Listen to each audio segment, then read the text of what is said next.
Tonight, The Old Die Rich by H.L. Gold.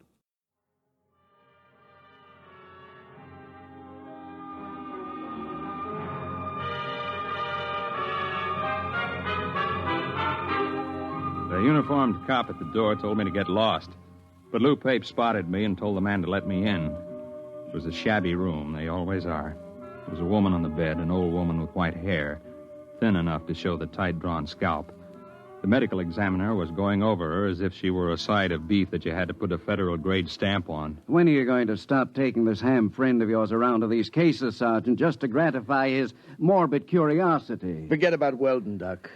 What did she die of? Not eating, malnutrition. Oh, now look, Doc, in the top bureau drawer, she had bank books showing $32,000 from 5 different banks.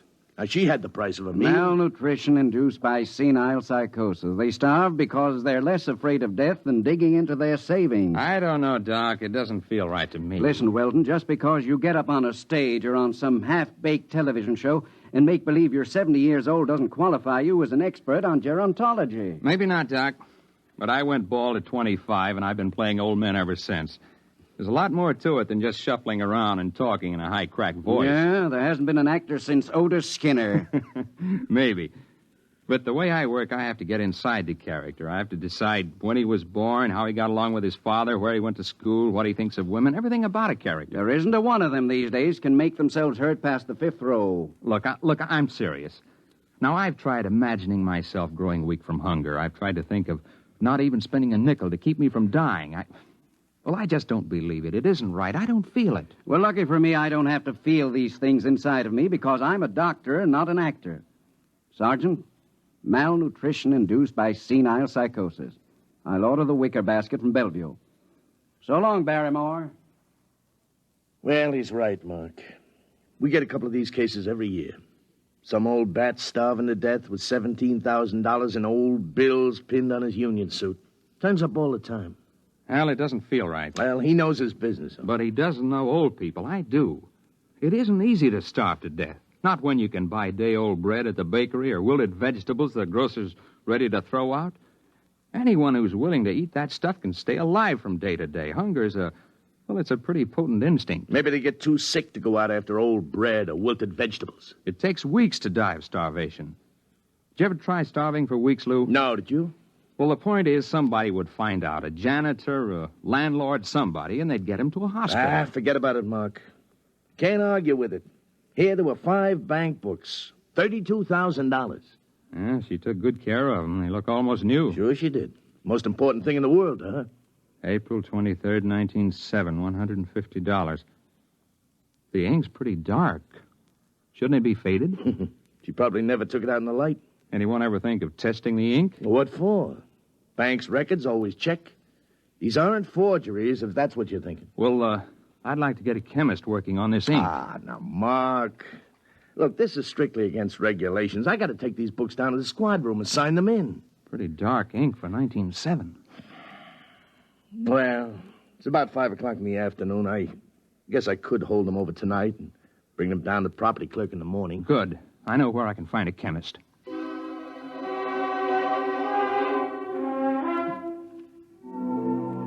Mr. Weldon, there's no doubt of it. The ink sample is typical of inks used 50 years ago. 1907 would be about right. There, you see, Weldon? I was supposed to go to the Trotters tonight. But according to the amount of oxidation, it's fresh enough to be only a few months old. There, I was right. Well, couldn't that be the result of unusually careful handling, though? Oh, yes, I suppose it could. An airtight compartment, perhaps, sealed with one of the inert gases or a vacuum. That might account for the lack of normal aging. Lou, you can't keep inert gases in a top bureau drawer in a 4th-floor walk-up. Yeah. Well, it's probably some simple explanation. For fresh ink, half a century old.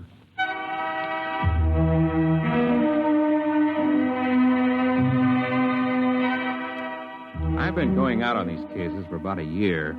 It's my specialty, playing old people, and when I'm not working television or something on Broadway, I go down to the homes for the aged or the parks or just watch. Lou Pape's an old friend of mine, and he put me on these malnutrition cases.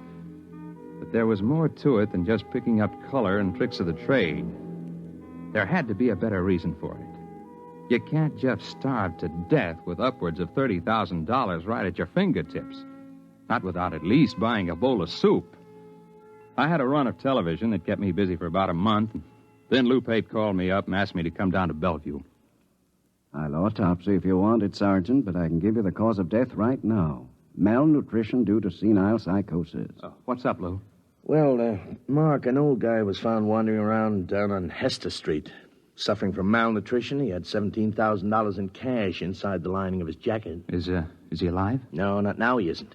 Doc's got him in the room there, but he was stumbling around when the cop on the beat picked him up. Did he say anything? Well, he talked to the cop. Pretty smart young kid. Seems the old man kept talking about money and about his wife. She must have been dead 20 years. And then, just before he went out completely, he did say something, maybe 3 or 4 times. Well, what was it? El Greco.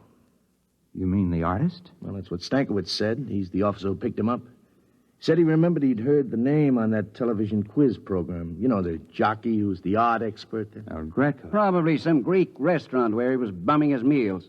Now, you sure you want an autopsy, Sergeant? It's late. I won't get to it till tomorrow. All right, take your time, Doc. There's something else, isn't there, Lou? Well, maybe, Mark. We found the old guy's room, and there was an ad thumbtacked over the sink. Nothing too unusual. Yeah? Here it is. Men and women wanted, light work suitable for old people. No references required. Well, I checked it with the lieutenant. He says to forget it. He says it figures for an old guy to be interested in an ad like that. An old guy with $17,000 in cash? Yeah. Well, I didn't figure I'd argue with the lieutenant. You mind if I keep it? No, go ahead.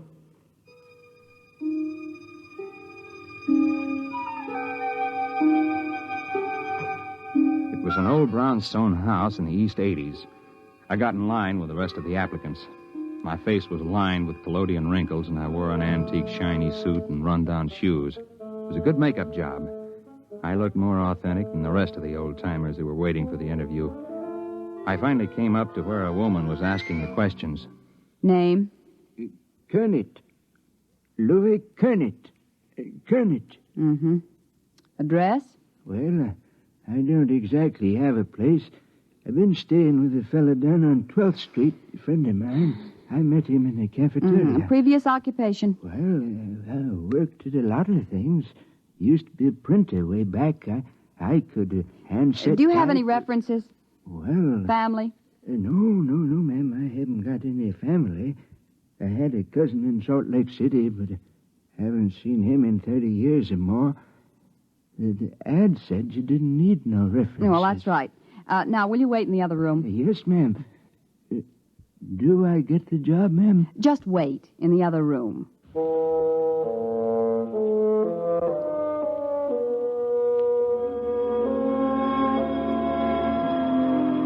I shuffled into the other room and sat down to wait. I concentrated on building a character for Louis Kernet. If I was going to carry this through, I was going to have to play a better performance than I'd ever given before. In about half an hour, a young woman came into the room. I'd planned to be dozing the way an old man would, and so my eyes were closed when I heard the door close. When I opened them, I was looking into the barrel of a .38 revolver. Are you awake now, Mr. Weldon? Huh? Ma'am? I don't think what? you need to carry on anymore. If you need any further convincing, you are Mark Weldon. You're about 40 years old, and you played this same character on television about 6 weeks ago. You played it fairly well. Thank you. Would you mind putting down that gun? Yes. Why did you apply for this position, Mr. Weldon? You're not old. Not really. Well, as a matter of fact, it was a bet. I was having an argument about the method with an actor who trained at the Old Vic. I bet him that I could get by off the stage with Don't bother. You've been very busy recently trying to find out why senile psychotics starve themselves to death. How did you know that? Well, I happen to know that you've been present at several police investigations into these cases, and you're a good friend of Sergeant Lou Pape. Well, you know a great deal more about me than I do about you. Well, I would be glad to enlighten you. My name is May Roberts. I'm the daughter of the late Dr. Anthony Roberts, the physicist, who was dismissed from the Brookhaven Atomic Energy Laboratory 5 years ago. I assume you're connected with these starvation cases, or you wouldn't have known I was investigating them. Well, that's obvious, isn't it? I'm not afraid of professional detectives, Mr. Weldon. They deal only with facts. But I don't like amateurs. They guess too much. They don't stick to reality. Consequently, they're likely to get too close to the truth. Unfortunately, Miss Roberts, I'm nowhere near the truth.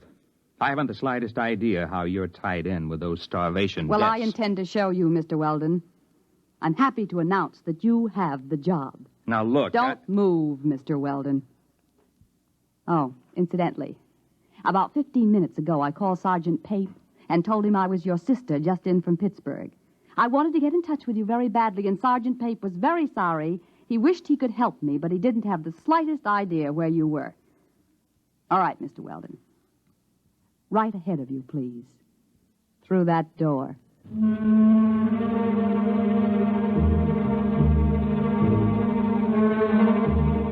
She didn't look like the kind of girl who would forget to hold the gun on me as I went down the hall. So that's all I did, just go down the hall. I climbed up to the 4th floor to a large room. There was a maze of electrical equipment bolted down, tubes and wires and dials. In the middle of the room was a wire mesh cage. She kept that gun on me, steady as a rock. She began to set readings on the dials and flip switches on the control panel. It'll take about 5 minutes for the field to build up, Mr. Weldon. Please get in the cathode area. You mean that wire cage? Go ahead. All right, all right. Now, I wouldn't advise moving now, Mr. Weldon. The wire carries some 10,000 volts. Now, look, Miss Mr. Roberts... Weldon, you're curious, and you could turn out to be a great nuisance to me. As long as you've come this far, we might as well both benefit by it. Benefit? You'll find a suit of clothes on the floor there. Put it on. But after all... Put it on.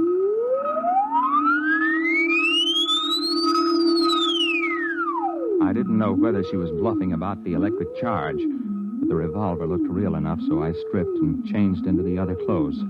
The shoes were a little too tight and pointed. The collar of the shirt was too stiffly starched and too high under my chin. The suit was too narrow at the shoulders and at the ankles. I remember my father had a suit like that. The same shiny blue serge. All right. In your pocket, you'll find a set of envelopes. You'll find a set of instructions on each. Follow them carefully. I don't get it. You will. Use the envelopes in the order they're arranged. What's this all about? Mr. Weldon, I meant it when I said this could be a benefit to both of us. There's no use explaining anything. You'll find out. And don't try to escape. It can't be done. All right. Now the field generators are ready. Look, Miss Roberts, this is absolutely... Just follow instructions, Mr. Weldon.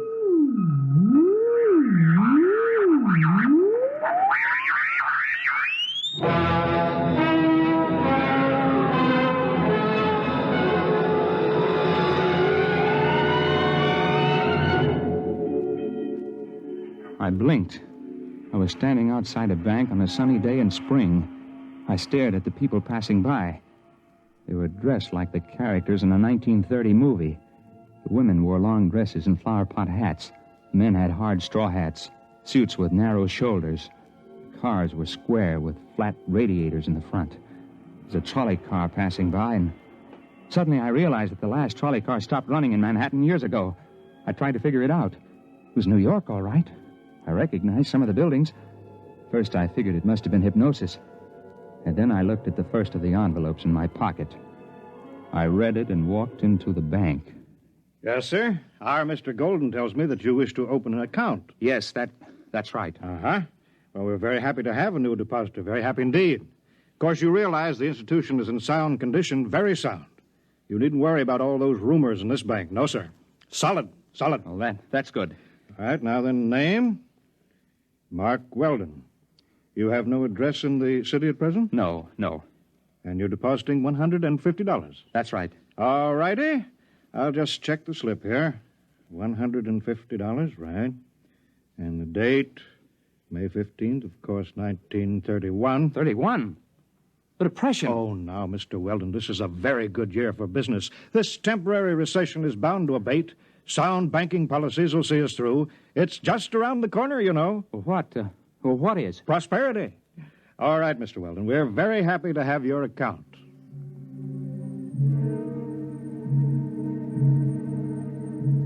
I went outside the bank, and I stood there in the spring sunlight and let the terror soak into me. The possibility of the entire situation was gnawing at the edges of my mind. And then suddenly I wasn't there. It was as fast as blinking. I was outside another bank in the same city.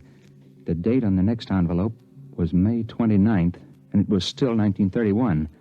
I made a $75 deposit there, and then $100 at another place a few days later, spending a few minutes each time and going ahead anywhere from a couple of days to almost a month. In 1934, I found myself inside a broker's office. Very well, Mr. Weldon. As I understand it, you are buying this stock for a Dr. Anthony Roberts. That's right. I assume the stock will be in his name? That's right. I'm just acting as agent. I follow instructions. Of course. Well, are you sure I can't convince you that you're making a big mistake? No, these are my instructions. Well, now, Mr. Weldon, we are a reputable brokerage house, and, well, frankly, I feel quite shaky about putting our clients' money into this kind of security. There's no future in it. It's a rare metal for which there's very little use for industrial purposes, and, however, if your client is adamant. I have my instructions. Very well, then. In the name of Dr. Anthony Roberts, 100 shares of Montana uranium. Most unwise.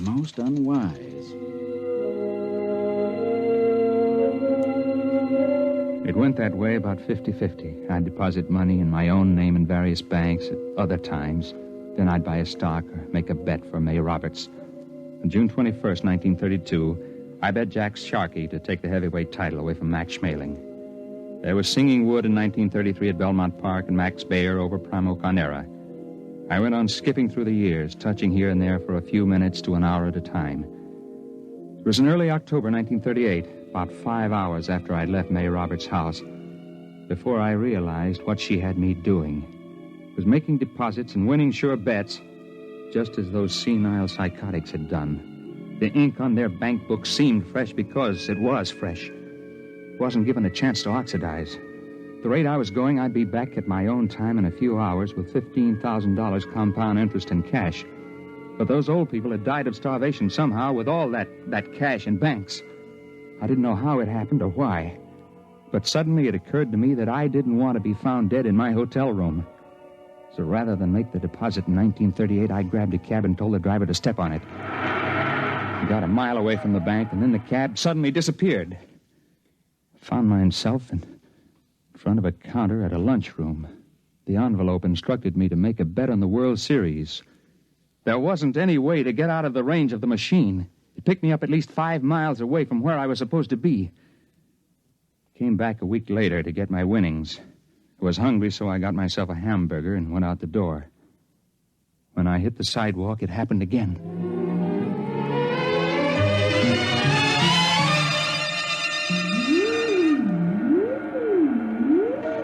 Don't touch the cage yet, Mr. Weldon.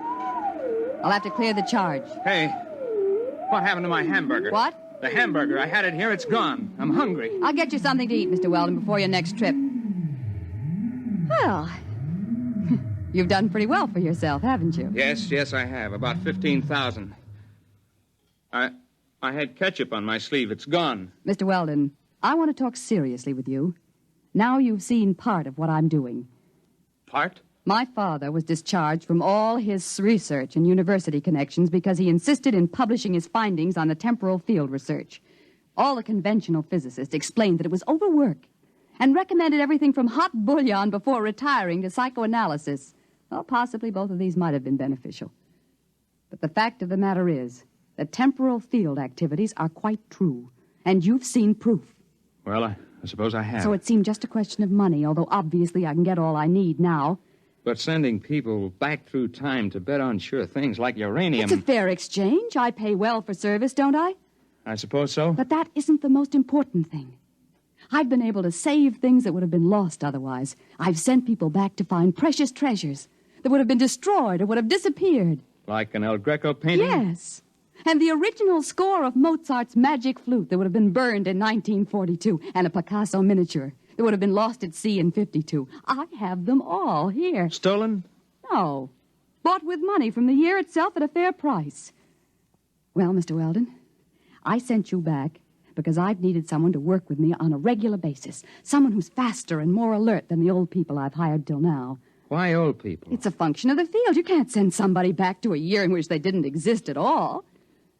I'm hungry. Please, Mr. Weldon, this is very important. My father died trying to prove the validity of his field theory to conventional scientists, and I don't intend to bother. We can become the most powerful people in the world. I don't feel very powerful now. You haven't got a sandwich hanging around. I want to make you an offer, Mr. Weldon.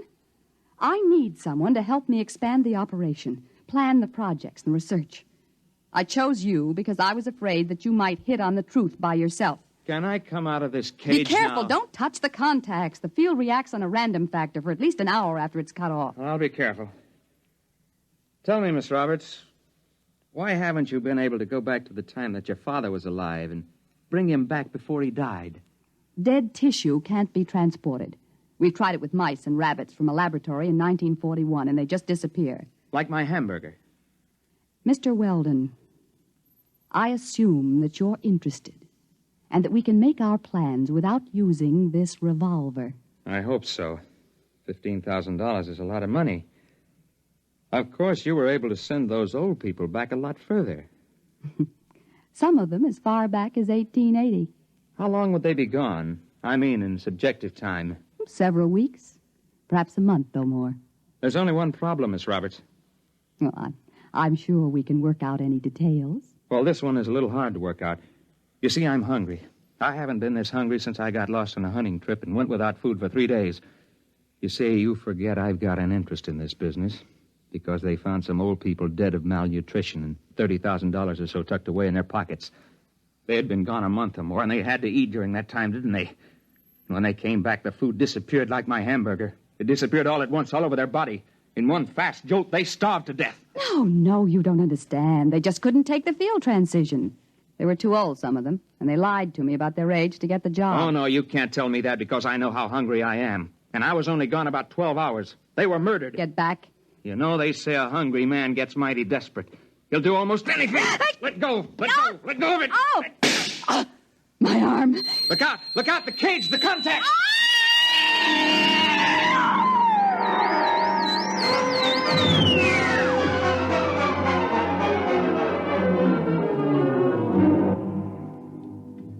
She fell into that cage and disappeared before she hit the ground. I didn't know what happened. I know she said the field worked in a random factor, whatever that meant. I called Lou Payton. He came to the house just after the fire started. Something went in the control panel, and it turned out to be a 4-alarm fire before they got it under control. There was nothing left of the machine. There wasn't much left of the brownstone house. Lou didn't believe the story I told him. You mean there won't be any more of them? No more senile psychotics starving to death with a bankroll in their hip pocket? No, I told you, Lou. Come on now, Mark. We get plenty more. We always have. No, I'll bet you won't. I'll bet you $1 there won't be another case like that. I'll take that bet.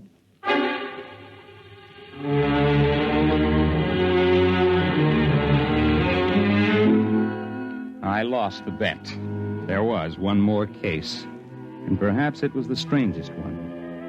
A woman was found wandering in Bryant Park just before she died of acute starvation. One strange thing was she was young, not more than 30. And the other was she had $17,000 stuffed in her pocketbook and a bullet wound in her arm the medical examiner said was at least 2 months old. I guess that's what she meant by the random factor.